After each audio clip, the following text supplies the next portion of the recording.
If you're looking for a lot of data today, you're not going to hear much of a data talk today because I'm going to talk about this pretty new project. It's been running about a year, where we call it digital detection of social isolation and loneliness as risk markers for Alzheimer's disease. I'm going to focus more on like what we're measuring and why we're trying to measure it the way we are. And I will have one slide with some interesting correlations, just sort of validating that our tech approach is kind of working and working pretty well. So it's going to be more on what we're doing over the next several years in this project. So if you're working at the ADRC and helping us recruit subjects and do some of the things that are happening there for this R01, thank you for that. And here's sort of why it's happening. The first thing I wanted to point out is that the difference between social isolation and loneliness. We talk about these things kind of together as if they're the same things, being isolated and lonely, but it turns out they're not.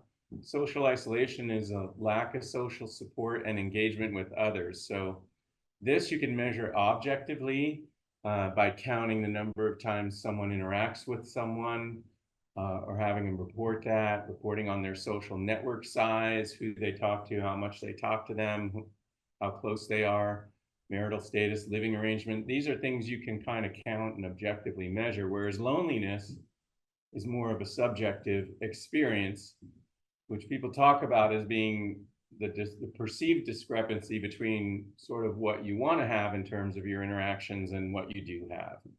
So you would want it, if you want to interact more and you don't feel connected in those interactions, you are lonely. So unfulfilling contact, feeling alienated and left out.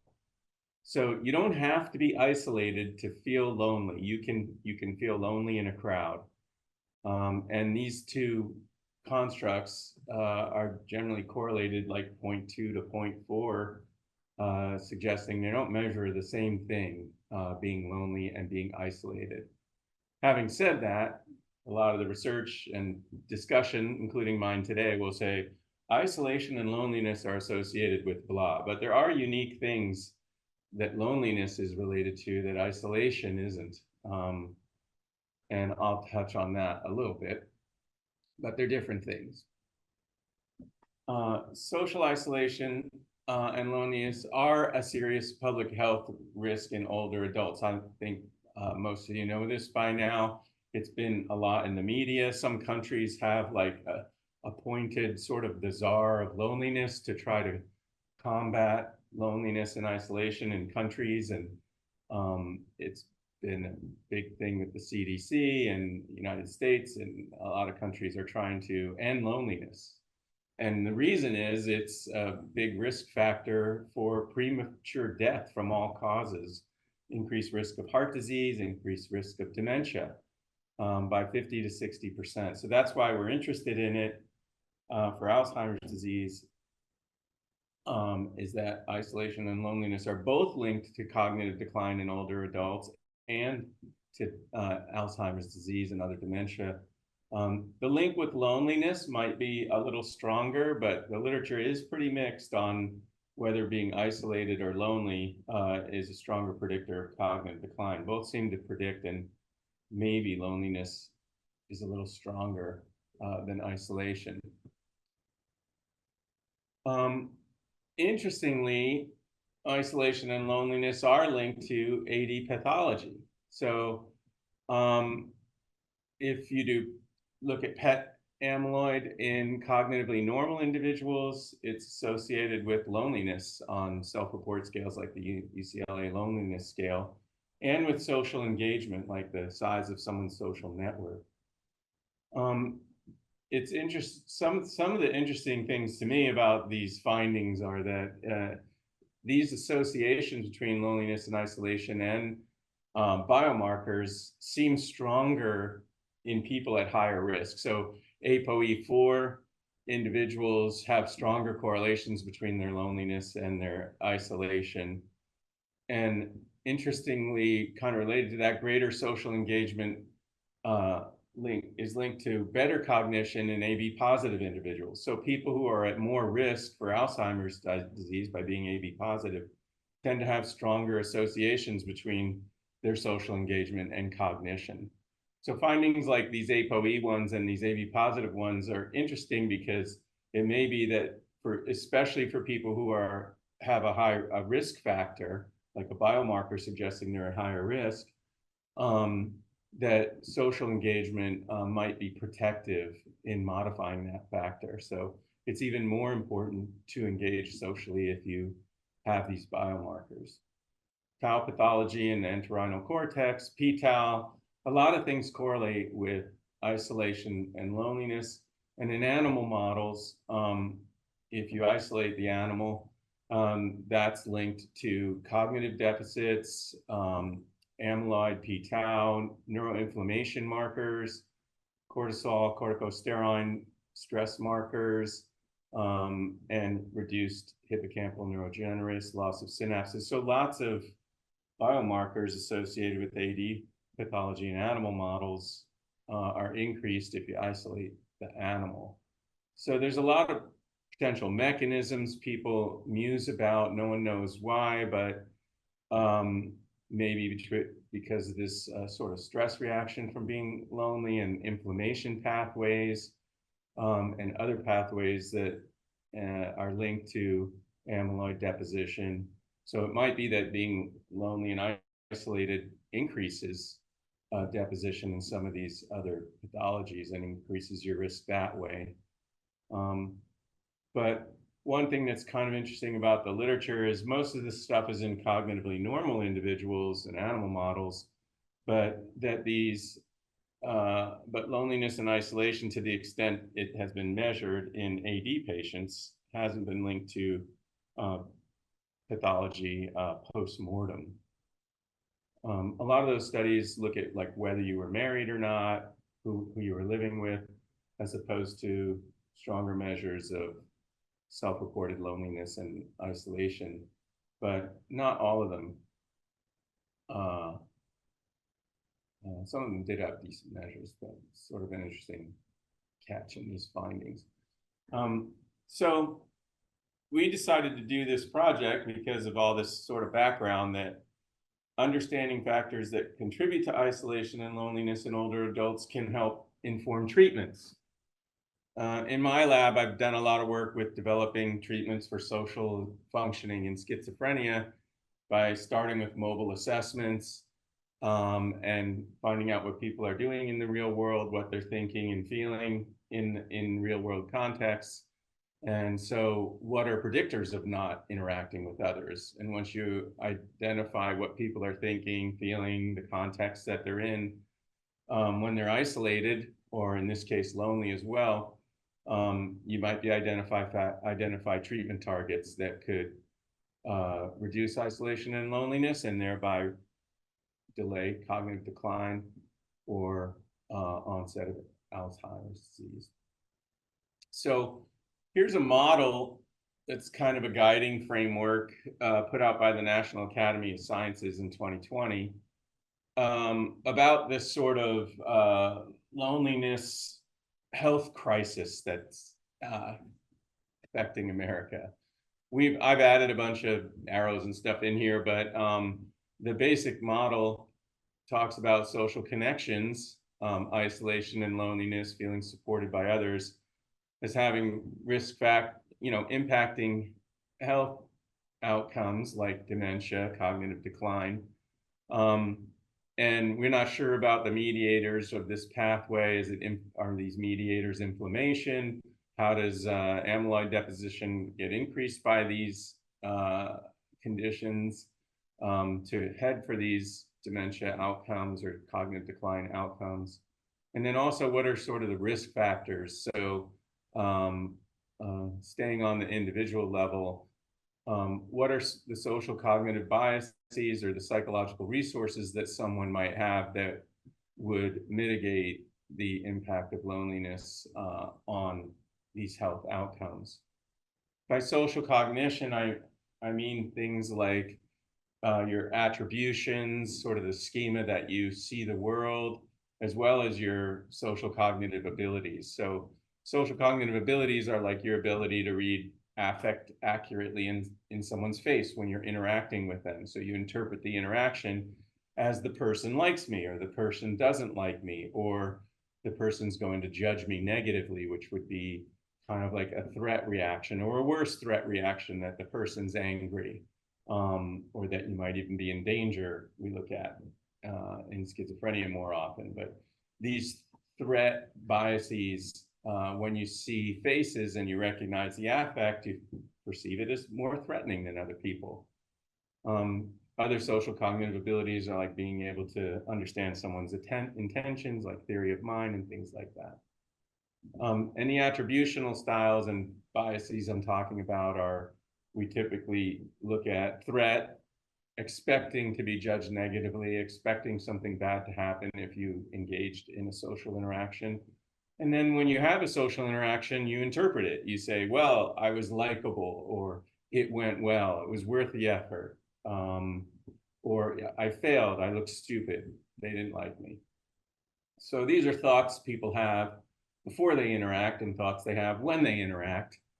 And if you do cognitive behavioral therapy, you can change people's thoughts. So these are possible treatment targets that, if they're linked to whether someone goes out and interacts and how they interpret those interactions, you might have an intervention target if we find those to be related to whether someone's interacting or feeling lonely. Psychological resources are, partly cognitive reserves, or how much cognitive reserve you have is linked to whether you're going to have cognitive decline. So the impact of your isolation and loneliness might be mitigated just by that.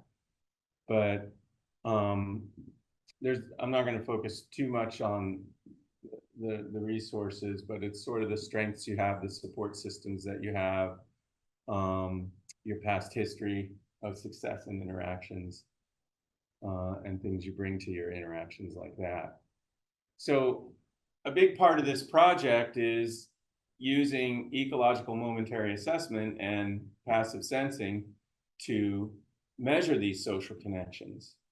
Right now, social connections and isolation and loneliness are measured in the lab by giving people the UCLA loneliness scale.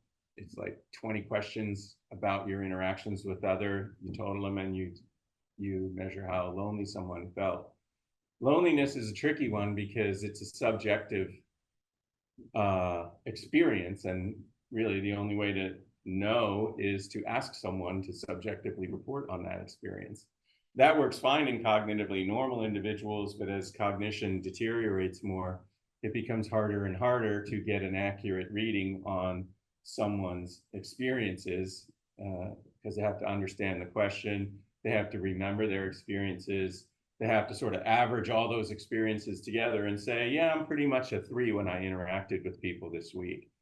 That becomes harder and harder to do as cognition declines more and more. Or even just reporting, how many times did you interact with someone on the phone or in person in the last month or week? Some of these windows are quite large, and you're asking for retrospective reports, averaging of reactions to those interactions, just really kind of cognitively challenging things to do. I just came back a couple of weeks ago from a meeting at NIA where they're very interested now in trying to measure these well-being, subjective well-being aspects of social interactions in particular, but lots of things like if someone's in pain, if someone's, what's their mood like? Are they, what's their quality of life? When someone can't accurately report, we rely on caregiver reports, but are there other means of passively sensing, like someone's heart rate variability, someone's where they go, whether they're around others without them having to report on it, given that their reports might not be accurate or even possible. So I went there and talked a lot about, is there passive sensing models that we can use to put sensors in homes or on people to record things that might be proxies for whether someone's lonely or in pain or anxious or happy constructs like that. It's kind of interesting. And then the other tool we're using is ecological momentary assessment, and I will talk about that now. So you can do an awful lot just with a smartphone these days, and that's only going to get better. The smartphones are getting smarter. They're getting, easier to use, more available, and you can do a whole lot of stuff just native on the phone now. But so in this study, we're using the phones to do ecological momentary assessment, and I'll describe that in a minute. And we're passively sensing primarily two things: human speech and GPS coordinates. So you can have the microphone just listen to the ambient environment and decide whether it's hearing human speech. It's pretty good at telling the difference between TVs and records and music, and deciding, oh, that's human speech or not. More sophisticated platforms can decide who the participant is versus others, and so you can actually quantify how much someone's talking versus someone else, how they take turns when they're discussing things. You can get emotional tone out of speech now. You could use, we're not, but you could use the camera and have someone hold the camera up and get emotion tone, a lot of emotion tone from someone's face or what they say using natural language processing. We haven't gone into that space too much, but I look forward to it. We're just listening on the microphone to whether people are around others or not. So if you have their GPS coordinates, you can tell, for example, if they're home or not, home or away, around others, or alone. So is someone home alone a lot, or is someone out interacting? You can mine your GPS coordinates for the kinds of places they go. Are they leisure places versus shopping? What kinds of interactions are they having in versus out of the home? So you can get a lot of information that could quantify number of social interactions. If you know they're around others, you can say they were around others this many times a day, or for this many minutes a day, or this many hours a week. And how much time they spent around others in and out of the home or in various locations. And that's without the person having to do anything except keep the phone charged and with them. So more active sensing is ecological momentary assessment. So we use smartphone, and this is also called experience sampling method or ambulatory monitoring, ESM, ambulatory monitoring. But EMA is using smartphones to do brief surveys at several moments a day for 1 or 2 weeks. We're currently doing it in this study with older adults 7 times a day for 2 weeks. And this kind of ambulatory data collection really solves a lot of problems with doing in-lab retrospective reports or asking caregivers in the case of more advanced patients. We're doing this with cognitively normal older adults, but people just get an alarm on the phone and answer a survey. It takes less than 3 minutes, and that eliminates saying how many times did you interact with someone. If you ask someone every hour and a half, in the past hour, how many interactions did you have, that's an easier question. And then if you say, how did those interactions go? Oh, I was happy, they liked me, or I looked stupid, it wasn't worth the effort. Or if someone's home, you ask them and they haven't interacted, or the survey just asks them where they are and says, how motivated or interested are you in going out? How anxious are you? So you can quantify in different contexts whether someone's anxious, feeling interested in others, or not motivated, or feeling some threat or anxiety about going out, or had an interaction and felt happy. So you can combine all these questions to really get at thoughts, feelings, and behaviors, whether they're defeatist, threatening, lonely, anxious, sad, how many interactions, who were those interactions with, all in the context of daily life, all with very brief surveys 7 times a day. Not very disruptive. We get high levels of adherence at like 90% of the surveys completed. We're paying them $1 a survey, so that helps with some populations. I think the older adults we're working with now would fill them all out, even if we didn't probably. But yeah, we're doing these EMA questionnaires, which do allow you to ask about loneliness, which is a subjective response in the real world and in different contexts. So I think I said all this. So doing this in daily life is just much more face valid. Like, what are you doing right now? There's no recall problem. There's no averaging of my experiences over the week. It's like, how do you feel right now? Not the average of the last 4 days, but you might be happy one day, sad another, anxious, whatever, at different times. It eliminates all those problems. It also lets you look at longitudinally, moment-to-moment links between experiences. If someone thought, felt, or did something in the morning, how does that influence whether they interacted later in the day, or how lonely they felt in a certain interaction? Did they feel lonely in only certain interactions or only under certain contexts? So it's a lot of data, 49 surveys a week for 2 weeks over time, and you can do all kinds of useful lagged analyses to get at causal links between thoughts, feelings, and behaviors like interacting or feeling lonely. Ultimately, if you start asking people what they're doing in context, you can also intervene in those contexts and use EMA as an intervention tool, sometimes called EMI, or ecological momentary interventions. I'll talk more about that later because it's sort of the end game of what we're doing in this project. So here's an example of what would happen like on a Samsung phone. In the past hour, how many interactions did you have? They just tap.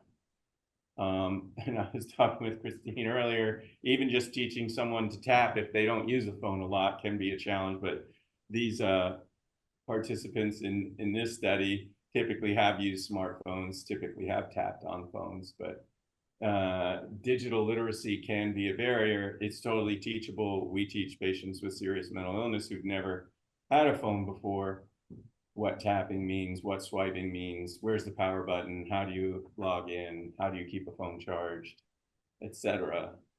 But you just have to do some training and maybe have some coaching and some troubleshooting along the way.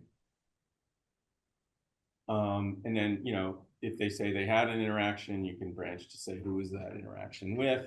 And then subsequent screens would say, how connected? Did you feel like a burden? Did you feel lonely or happy in these interactions?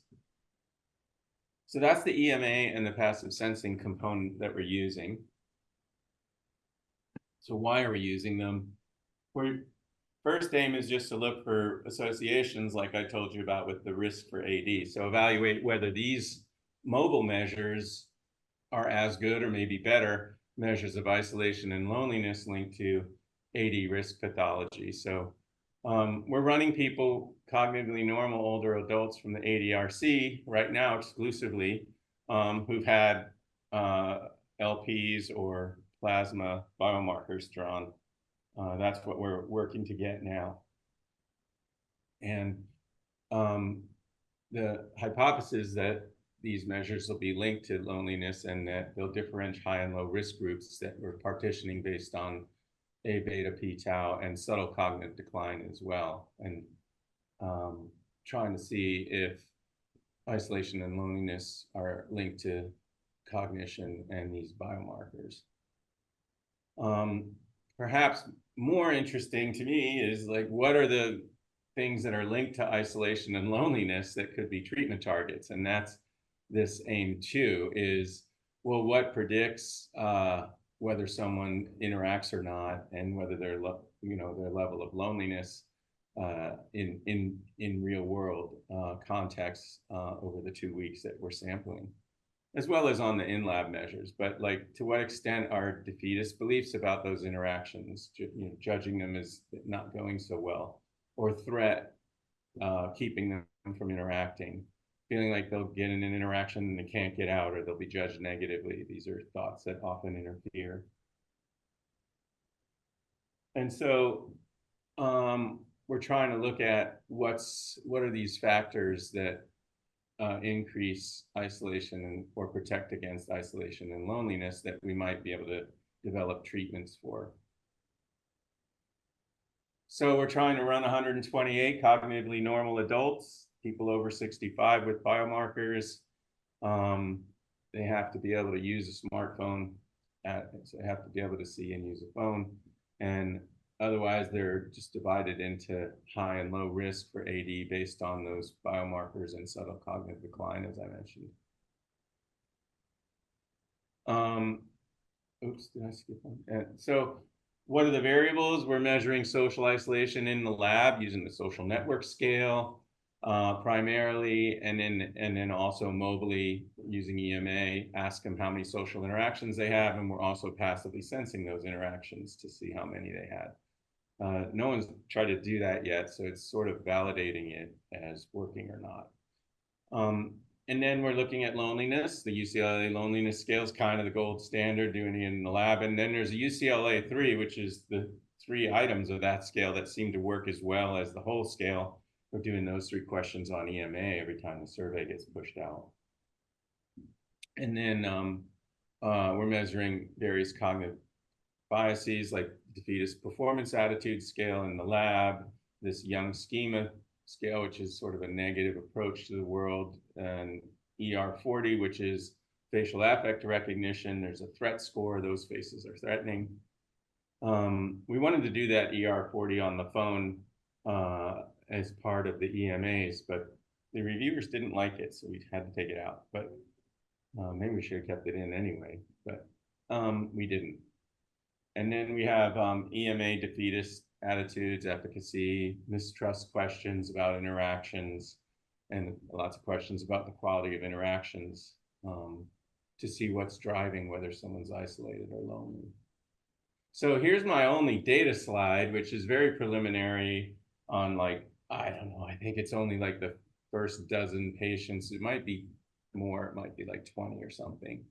But with that caveat, you know, some of this stuff seems to be working. So passively sensed conversations, this is around if someone's around human speech, actually correlated with EMA reported interactions in the past hour. So we took, in the past hour when the EMA survey went out, we counted the number of conversations that were sensed that hour. And that's what the person's reporting on. In the past hour, how many interactions did you have? And so what the sensing is saying is correlated with what the person is saying, and pretty strongly. Passive sensing also correlated with loneliness on the EMA loneliness 3 items at about the rate interactions are correlated with loneliness. Remember I said about a 0.3 correlation between interactions and loneliness. More interactions means you're less lonely at about a 0.3, same as what you'll see in the literature. We did look at just one lonely item. Interestingly, the loneliness scale doesn't ever ask if you're lonely, because people think there's like bias and stigma, like people don't want to say they're lonely and are embarrassed that they're lonely, or they say I'm not lonely or whatever. There'd be bias in the reporting, but the UCLA 3 items, which don't ask if you're lonely, but ask, you know, I felt connected, I feel, I don't remember what the other 2 are, but it's just like, how do you feel when you're with the others without using the word lonely? That actually correlates 0.96 with just asking them, how lonely were you?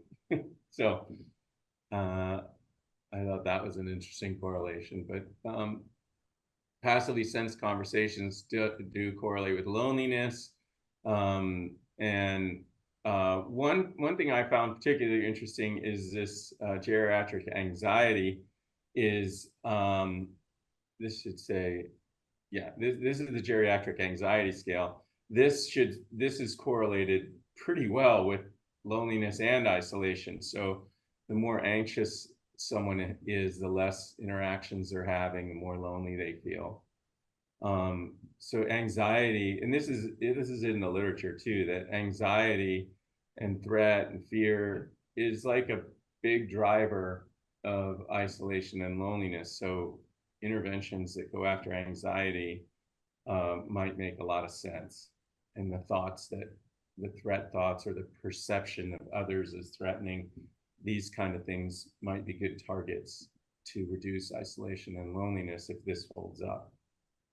Interestingly, depression is a little related to the UCLA loneliness scale, only done in the lab though, not in real world. So if you ask someone in the lab that's depressed, how lonely are you? They're more likely to say they were lonely this week than they actually were if you ask them how lonely are you right now. I think that's kind of an interesting contextual bias and sort of retrospective report bias. That's my interpretation of this, that if you're sad, you're going to say things weren't so good all week. But if you ask them during the week how things are, it's not really correlated with how sad they were in the lab. So it might be correlated with how sad they were at that moment, which I'm not showing you EMA reports of sadness here, which we have. But so I think I thought that was a little bit interesting. And then this resilience scale is related to whether you go out and have relationships, and life space is this scale describing how much you go out and interact and do things in the community. The more you're out in the community with a bigger life space, the more you have interactions, which makes sense. I'm not sure why it's related to less EMA reported interactions, which is bizarre. But we have GPS coordinates to know where people are going. I'm not showing you that because we haven't analyzed it yet. But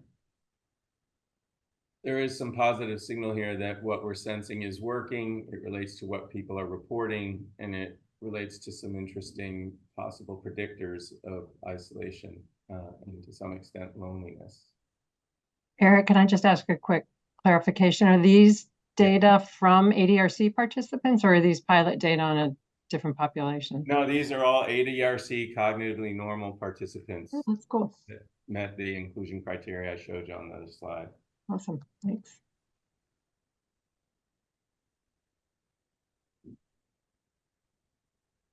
So I threw this in to give you an idea of how you could intervene once you know these kinds of things. So once you validate a treatment target, you can use technology to do context-aware treatment. So what we found, and probably you're going to find honestly, in these older adults, we found in schizophrenia that when people are home alone, they're scared to go out because they think about threatening things like, I'll be judged negatively, I'll get into a situation I won't be able to get out. But when they're out in the community and interacting, the thing that keeps them from interacting or that influences whether they have an interaction later is how they interpreted that interaction. So if they interact with someone and they say, oh, I look stupid, or they didn't like me. So if they have these defeatist thoughts about the interaction, then they're less likely to interact later. But when they're home, the thing driving whether they went out later is how these thoughts about threat or anxiety, just feeling anxious when you're home alone. So if you wanted to get someone to go out and have interactions, you'd want to work on their thoughts that are threatening or their anxiety when they're home. But when they're out, you want to intervene on their thoughts about those interactions to say, you know, have them check out their thoughts and decide whether they're accurately interpreting the interaction or not, so they aren't so pessimistic about interacting later. So it's called context-aware treatment, just in time, the right place at the right time. If you're home alone, do this. If you're out with others, do something different, because the things that are driving interactions in different contexts are different. And not something you can do in therapy that easily, but if someone has a phone with them, you can know where they are and whether they're around others by passively sensing conversations and GPS coordinates. And based on what you're sensing, you can then trigger a different intervention. And all that's driven by the earlier EMA and passive sensing work that you did to identify what predicts whether someone interacts later if they're having these experiences at that time. So this is something we're doing right now in schizophrenia. We have this intervention. It's a context-aware intervention that based on geofencing around the home and out and what people are reporting on EMA, anxious or not, or interpreting interactions one way or another, we push out challenges to those beliefs that are different in different contexts. and provide evidence to challenge the beliefs, which is what CBT is. Here's how that kind of a platform looks. This is actually a blended intervention where people get some therapy. In this study, only 8 in-person sessions of individual CBT, and then they get a phone and they head on out with it. And it does what they were doing in therapy, but the phone reinforces, pings them, nudges them to do things, and it's all based on where they are and what's happening. So context aware. So challenge threat beliefs in these contexts and challenge defeatist beliefs in these away contexts based on passive sensing. The interesting thing about this intervention too is there's a therapist dashboard where the therapist can answer personalized messages.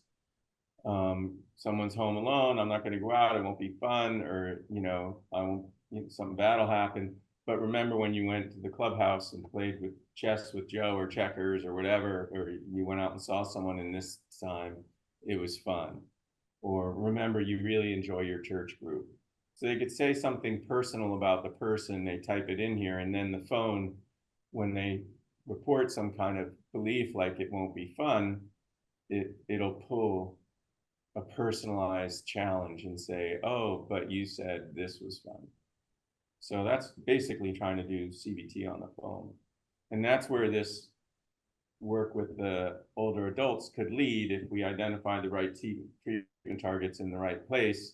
Could do some individual work with them and give them a phone and have them interact with the phone to continue to do the intervention without a therapist. In this one, we have coaching sessions once a week too for 15 minutes on the phone. So that's really all I had.